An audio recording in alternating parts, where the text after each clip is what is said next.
If you're into gritty crime flicks, you gotta check out 10 to Midnight, 1983. It's a wild ride from director J. Lee Thompson. Yeah, the same guy who did Cape Fear back in the day, and who later teamed up with Charles Bronson for a bunch of tough guy movies. This one mixes up slasher flick vibes with old school police work, so it gets pretty dark and a little bit nuts when it comes to justice and revenge. And of course, it's a Cannon Films production, so you know it's going to be low budget, packed with action, and totally over the top. Here's the deal. Bronson plays Leo Kessler, this grizzled LA cop who's on the hunt for a freaky serial killer who targets young women. The bad guy, Warren Stacy, is your average nerdy office dude on the outside, but totally whacked out on the inside. He's so twisted, he does the murders completely naked just to dodge forensic evidence. Yikes! Kessler figures out who the killer is pretty early, but of course the justice system keeps tying his hands. So he plants evidence, bad move man, and ends up making things worse. Stacy gets back out on the street, and now Kessler and his rookie partner have to protect Kessler's daughter, Lori, from becoming the next victim. Everything comes to a crazy, tense showdown where Bronson has to decide just how far he'll go to stop evil. And let's just say it ends with a bang, so what makes 10 to Midnight stand out? First off, it's Bronson doing what he does best, breaking the rules and getting his hands dirty. Total ends justify the means type of cop, like his Death Wish days. Meanwhile, the killer is straight up creepy, kind of Michael Myers meets Norman Bates, making this feel like a slasher as much as a cop movie.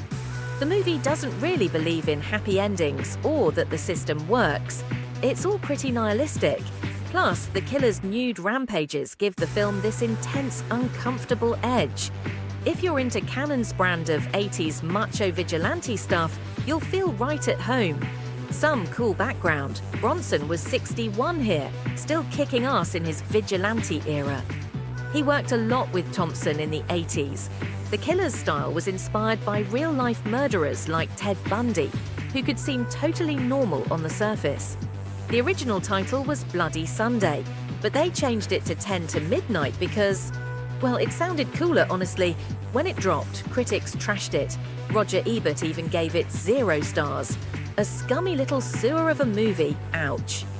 But Bronson fans and action junkies turned it into a cult classic, especially after it blew up on VHS and at grindhouse theaters. Now, people really appreciate Gene Davis's performance as the killer. He went all in and didn't shy away from those naked scenes, making it genuinely freaky. The movie also paved the way for more horror-infused cop thrillers like Manhunter and Seven. If you want to see it in all its sleazy glory, grab the Blu-ray release from Shout Factory's Scream Factory line. Trust us, you haven't seen Bronson quite like this. A couple fun facts. Bronson's real-life wife, Jill Ireland, isn't in this one, which was unusual at the time. The soundtrack's got this cool electronic orchestral mix, dialing up the creepy suspense. And get this, that infamous final scene where Bronson does what he does. Some countries actually had to change the ending because it was so morally grey. Bottom line, 10 to Midnight isn't your average Bronson action flick. It's a wild mix of cop drama and slasher horror, gritty, violent, and seriously unsettling. Not for the squeamish, but if you love 80s exploitation movies and Bronson's badass style, it's a must-see Cannon classic. Go on, see just how far Bronson will go when justice is on the line.